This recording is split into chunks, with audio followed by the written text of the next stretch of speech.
So, dynamical system theory is an area of mathematics which used to describe behavior complex dynamical system, usually by employing differential equations or difference equations. So, dynamical system theory is also focuses on the bottom-up interrelationship between smiles and other constituents of social interactions. So, in the dynamical system theory, there are three constraints: the the task, the individual, and the environment that influence the emergence of behavior. So, these constraints interact with one another to self-organize and create a spontaneous behavior. And let's include, for example, the population growth. So another example for dynamical system theory, for example, a pair of individuals who begin with different emotions might converge on the same emotional pattern and might even help each other maintain pattern or stability. So that is in the same ups and downs in the pair more resistant to negative information. So let's move forward to the origin of dynamical system theory.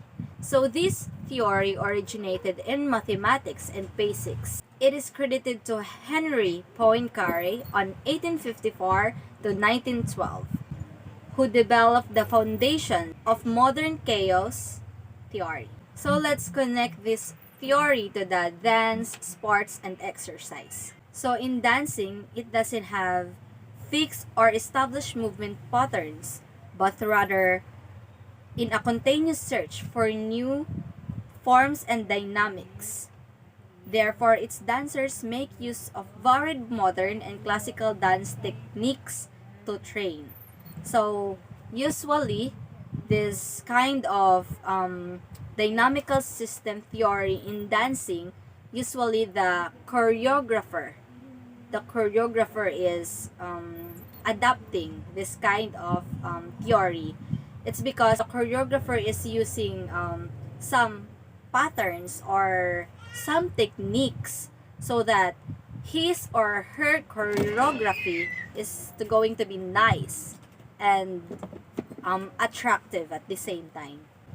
So let's move forward to the sports.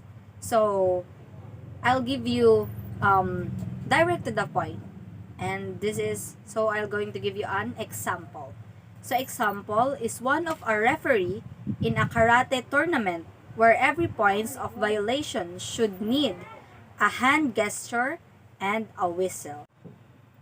So the example that I gave is belong to the task, right?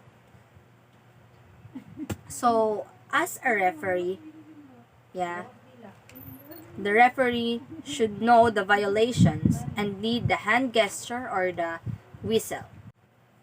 So the last one is the exercise. So I'll give you also an example. So for example, is walking in a balance beam while carrying of a dumbbell. While focusing in balancing your body, you are also using force for the weight of the dumbbell you carried.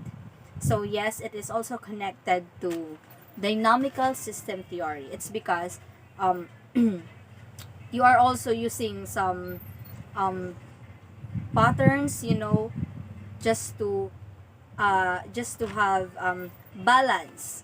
So you're also doing some patterns in your head on how should I focus, or on how should I balance myself while carrying the dumbbell. So that's the dynamical system theory in exercise. So that the dynamical system theory connect to the dance, sports, and exercise. So let's move forward to the dynamical system theory, strength and weaknesses. So the strength of dynamical system theory, it lies in the interdependency, adaptability, and exchange resources and energy from the different types of system. So it is also relatively initiative and easy to explain to non-modelers.